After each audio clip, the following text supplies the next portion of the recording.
J'espère que vous allez bien, j'espère que vous vous portez bien. Salam alaikum. Nous sommes le 30 août 2023. Nous sommes à la fin de ce mois d'août exceptionnel et très complexe et très compliqué, au cours duquel se sont produits énormément d'événements, à la fois nationaux et internationaux. Et malheureusement, le fil conducteur de l'actualité algérienne demeure le mensonge maladie de ces dirigeants. Les dirigeants algériens sont contaminés par le virus du mensonge. Mais ils n'ont pas le courage de se remettre en cause et de présenter leurs excuses lorsqu'ils merdent, lorsqu'ils font des conneries, lorsqu'ils font des bêtises, et lorsque le peuple algérien comprend qu'il a été manipulé, berné, et qu'on lui a menti. On va toujours parler de l'histoire des BRICS, traumatisme national en Algérie, parce que ça a été l'électrochoc qui a réveillé enfin les Algériennes et les Algériens. Que l'on souffre, notre pays souffre, il est encore déstructuré, on ne s'est pas encore relevé de la crise politique de 2019, au contraire, on est en train de régresser, on n'est pas en train de progresser, on est en train de décliner, qu'on est sur une voie dangereuse, qu'on est en train de s'isoler au niveau de la communauté internationale, qu'on est en train de perdre notre prestige, de notre influence sur la scène internationale. On n'a pas voulu nous croire parce que Abdelmajid Tebboune faisait du tapage médiatique, il diabolisait, il insultait, il injuriait, on mobilisait les médias, les réseaux sociaux, tous les appareils médiatiques, audiovisuels, cybernétiques, la presse classique, tout a été mobilisé pour faire croire aux Algériens, pour conditionner mentalement les Algériennes et les Algériens, pour leur faire croire que tout va bien dans le meilleur des mondes possibles et que leur pays va intégrer les BRICS, qu'il va devenir une puissance émergente, que des grands projets vont arriver, que les Chinois vont venir et créer beaucoup d'emplois, que les Russes vont protéger, aider l'Algérie à se protéger contre les menaces d'agression étrangère, que les Sud-Africains et les Brésiliens vont investir en Algérie. Les mensonges et les mensonges se sont accumulés jusqu'à ce que 24 août, ce jeudi 24 août 2023, 24 août 2023 à Johannesburg, lorsque l'Algérie a été exclue, mise à l'écart, sans aucun ménagement de la liste des nouveaux pays membres des BRICS, un électrochoc national, les Algériennes et les Algériens se sont réveillés. Une semaine plus tard, Abdelmajid Tebboune ne s'est toujours pas exprimé. Il n'a pas fait d'apparition publique, en tout cas pas dans les médias, aucune prise de parole. Hier, il y a eu le ministre des Affaires étrangères, Ahmed Attaf, qui s'est exprimé lors d'une conférence de presse sur plusieurs événements qui ont marqué l'actualité internationale en relation avec l'Algérie, notamment le Niger, et sur l'histoire des BRICS, au lieu de présenter leurs excuses. En fait, moi, je lance un appel aux dirigeants algériens, parce que j'ai vu ce que Ahmed Attaf a dit hier. Encore une fois, une démonstration de mauvaise foi. Encore une fois, on prend les Algériens pour des idiots. Les Algériens, tu peux leur mentir, tu peux les manipuler une fois, tu peux les berner, tu peux les ensorceler, tu peux les rouler dans la farine, tu peux faire... Tu peux se foutre de leur gueule une fois, pas deux fois. La deuxième fois, quand l'Algérien découvre, l'Algérien a une qualité, quand il découvre qu'il a été berné, qu'on lui a menti une première fois, c'est bon. Mais c'est-à-dire il ne retombera pas dans le même piège. Les dirigeants algériens, s'ils avaient un peu de noblesse, si Abdelmajid Tebboune a un peu d'honneur, de dignité, de noblesse, et s'il avait encore un peu de respect pour son peuple, il devrait présenter ses excuses. Oui, c'est ça être seigneur, c'est ça être un vrai dirigeant, c'est ça être un dirigeant patriote, c'est aussi d'accepter ses torts, de reconnaître ses erreurs. Ça a été une monumentale erreur de promettre aux Algériennes et aux Algériens et de leur mentir et de leur dire en décembre 2022 en août 2023 que l'Algérie va intégrer les BRICS. En décembre 2022, Abdelmajid Tebboune avait dit que l'année 2023 sera couronnée par l'adhésion de l'Algérie aux BRICS, que le Brésil est d'accord, que l'Afrique du Sud est d'accord, que la Russie et la Chine nous ont déjà dit qu'ils sont d'accord, que les investissements importants, qu'il y aura des perspectives économiques importantes. Les Algériens et les Algériens ont rêvé. On pensait que leur pays va accueillir de nouveaux projets, de nouvelles usines, qu'on allait enfin sortir de l'impasse économique et sociale, qu'on allait enfin en finir avec l'immobilisme et la paralysie, la panne économique nationale. On a fait rêver les Algériens et les Algériens. En août 2023, le 5 août 2023, c'était un samedi, Abdelmadjid Tebboune, lors d'une intervention, lors d'une interview, longue interview, une interview fleuve à des médias qui a été diffusée par les télévisions algériennes, il a dit, au pire, dans le pire des cas, on aura un statut d'observateur.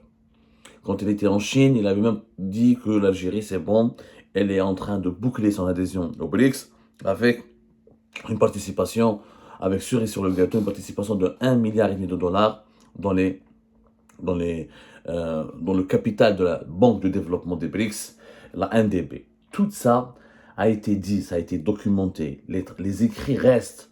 On ne peut pas dire que c'était des fake news, ou là, ce sont les propos, les déclarations de Abdelmadjid Tebboune. Mais personne, tout le monde, personne en tout cas ne s'attendait à ce que le 24 août 2023, l'Algérie soit humiliée, méprisée, écartée. Pourquoi humiliée et méprisée? Parce que Sergei Lavrov a tout expliqué. Nous avons choisi uniquement les pays qui ont un poids, qui ont de l'influence et qui ont une position internationale respectable. Une position respectable sur la scène internationale. Les performances économiques, ça a été expliqué par tous les experts des pays membres des BRICS.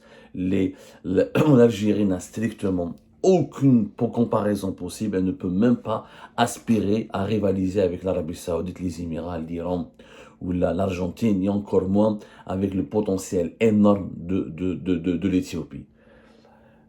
Il Ahmed Attaf hier, le 29 août 2023, il dit que non, c'est pas une défaite, pas du tout.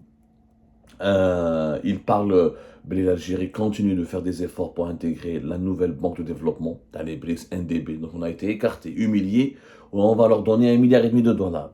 Pourquoi? Personne ne l'explique. Tous les pays membres des BRICS sont amis alliés, puisqu'ils étaient des amis et des alliés. Pourquoi on n'est pas entré au sein des BRICS? On continue de mentir. On continue de se foutre de la gueule des Algériens et des Algériens. On insulte leur intelligence à longueur de journée.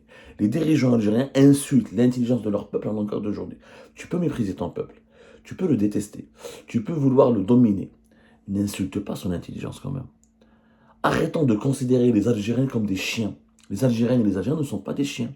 عندهم في راسهم كاين مساكن ما يعرفوش كاين اللي نية il y en a qui sont naïfs qui sont crédules mais à un moment donné on ne peut pas continuer à faire croire ou là, à faire de la magie en pensant que tout le monde est idiot. Réveillez-vous un peu. كيفاش تقول لي بلي tous les amis des BRICS حنا مضاربين مع الامارات والعربيه السعوديه لا بريس الجيريان يتسف في الامارات etc. Juste après l'épisode des BRICS, il y a une nouvelle propagande anti-imarat qui a éclaté, qui a démarré, qui a été lancée par la presse algérienne sur l'instruction des lobbies les plus puissants au plus haut sommet de l'État algérien. Donc Ahmed Attaf qui dit que tous les pays des BRICS sont amis alliés. S'ils étaient tous des amis et des alliés, on serait déjà là. On serait déjà là, Yashma. On aurait déjà, le 24 août 2023, on aurait été parmi les pays, on aurait été annoncé, on aurait été présenté comme sur la liste des pays nouveaux membres des BRICS. Il faut arrêter de mentir. Maintenant, alors là, selon Ahmed Attaf, Abdelmadjid Tebboune a orienté la politique étrangère de l'Algérie vers l'Asie centrale et l'Asie en inaugurant un avenir prospère. Et les BRICS, selon lui, n'ont altéré en rien ses orientations, ni notre capacité à défendre nos intérêts, dans le cadre de la nouvelle orientation dirigée par le président de la République. L'Algérie aspirait à adhérer aux BRICS pour renforcer les cadres de déploiement de sa politique étrangère, assurant qu'en dépit de sa non-adhésion au groupe du BRICS, l'Algérie poursuivra résolument ses choix. Mais quelle orientation va l'Asie centrale? Où est l'Algérie avec l'Asie centrale? À l'exception de la Chine, qui est notre premier partenaire commercial, et à qui on achète des produits, il n'y a plus d'investissement chinois, on l'a bien vu. Donnez-moi une usine chinoise qui fonctionne en Algérie. Donnez-moi un investissement industriel chinois actuellement en Algérie. Donnez-moi un projet chinois important. Les Chinois sont venus en Algérie, ils prennent des projets, des marchés publics, où ils réalisent des logements, ou ils prennent des marchés publics, ils réalisent des infrastructures, où ils exploitent un petit projet pétrolier dans le sud de l'Algérie avec son attraque, il n'y a plus d'intérêt. Les projets chinois les plus ambitieux sont au Maroc, sont en Égypte, sont en Angola, sont au Nigeria, sont en Afrique du Sud, sont en Éthiopie. Aucun projet industriel ambitieux chinois n'est en Algérie. واش علاقة l'Algérie مع l'Asie? 60% de nos exportations vont vers l'Union européenne, les pays de l'Union européenne. Plus de 50% de nos importations viennent des pays de l'Union européenne. Pourquoi continuer de mentir? Nous n'avons pas des intérêts stratégique avec l'Asie. Très très peu. Les Chinois et les Indiens n'achètent pratiquement plus notre pétrole et notre gaz. Notre gaz va essentiellement vers des pays comme l'Italie, l'Espagne, le Portugal, la Grèce et la Turquie. Notre pétrole va ici essentiellement vers des pays comme la France, l'Espagne, l'Italie, la Turquie, la Grèce, le Portugal et d'autres pays européens. وش علاقة يا جماعة؟ وش علاقتنا احنا مع l'Asie? Il parle d'une organisation qui s'appelle l'Organisation de la coopération de Shanghai. كارثة. هذه l'Organisation de coopération de Shanghai ما عندها l'Algérie ne correspond ni à ces critères. Il n'y a aucune coopération possible bien les pays de l'Organisation de la coopération de Shanghai mais l'Algérie. On va en parler. C'est une organisation régionale, asiatique, qui a un but bien précis, qui lutte dans laquelle on retrouve l'Iran, le Kyrgyzstan, le Kazakhstan, le Pakistan, l'Inde, des pays avec lesquels nous avons des rapports économiques et politiques mineurs, pour ne pas dire insignifiants, et qui a un but politique précis, à savoir limiter l'influence de l'Occident au niveau de l'Asie. Or, nous, on n'est pas un pays asiatique. On n'a pas de rapport approfondi avec les pays de l'Asie. Nos rapports économiques sont nécessairement avec l'Occident. Où je l'organisation de coopération de Shanghai. En quoi le développement de l'Algérie va être boosté ou amélioré c'est en traite avec l'organisation de coopération de Shanghai. C'est du n'importe quoi, ya jma'a, c'est du n'importe quoi. Les dirigeants algériens doivent arrêter d'insulter notre intelligence. Il y a en Algérie des élites, il y a des ingénieurs, il y a des enseignants, il y a des professeurs, il y a des lecteurs, il y a des lectrices, il y a des enseignantes, il y a des gens qui sont avertis. On ne peut pas leur mentir tout le temps.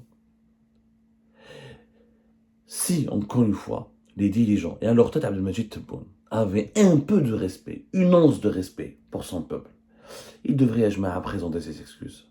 Sincèrement, présentez vos excuses. غلطتوا في حق الناس، كذبتوا على الشعب الجزائري، بعتوا له أوهام. C'est tout simplement grave ce qui s'est passé. Sincèrement, c'est grave ce qui s'est passé. Notre pays, c'est une humiliation. Quand toi, tu en fais une cause nationale, quand tu fais de cette adhésion au sein des BRICS une cause nationale, et quand tu affirmes que c'est bon, que ça a été réglé, et qu'en 2023, on sera خلاص رانا داخلين في les BRICS, il n'y a aucun problème, رانا في les BRICS, وتكذب على الناس, وتقول لهم باللي nous sommes un pays émergent, ou etc. Et nous sommes un pays très bien, où on a de bons rapports avec les puissances des BRICS, ils vont nous aider à se développer, ils vont nous aider à se protéger. Quand tu pars à Moscou et tu fais une danse du ventre, et tu lèches, tu caresses dans le sens du poil Vladimir Poutine, avant jusqu'à le traiter de l'ami de l'humanité, espérant qu'il va te parrainer pour entrer au BRICS. Et quand tu apprends plus tard que la Russie, elle a dit, le ministère des Affaires étrangères russe a dit qu'il a joué un rôle important dans l'intégration et l'adhésion de l'Éthiopie. Pourquoi la Russie a misé plus sur l'Éthiopie que sur l'Algérie? La réponse, elle est claire. Parce que la Russie, comme la Chine et les autres pays des BRICS, estiment qu'avec l'Éthiopie, il y a des intérêts mutuels plus importants, qu'il y a un marché plus important, qu'il y a des perspectives de développement plus importantes, qu'il y a une stabilité plus importante, que l'Éthiopie correspond davantage aux besoins de développement des pays des BRICS et à leur vision du monde. C'est bon, on a reçu une gifle.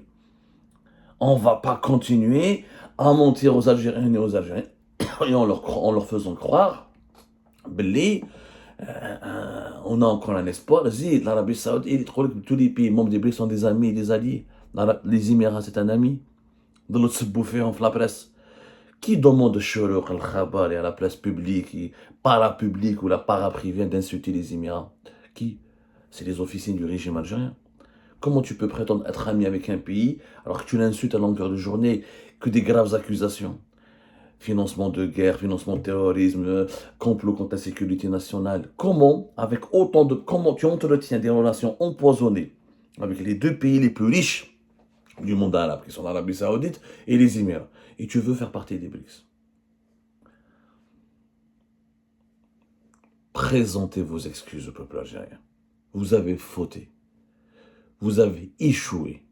Et dans cet échec, vous avez traumatisé tout un peuple qui a commencé à rêver. Parce que les Algériennes et les Algériens voudraient retrouver la gloire de leur pays passé, parce que nous avions une gloire. Les années 70, les années 60, 70, jusqu'aux années 80, l'Algérie était un pays respectable et respecté sur la scène internationale. On était l'un des leaders des pays non alignés, l'un des leaders des pays du tiers-monde et l'un des leaders de l'Union africaine. Ce statut de pays prestigieux, de pays leader, on l'a perdu, notamment avec la décennie noire.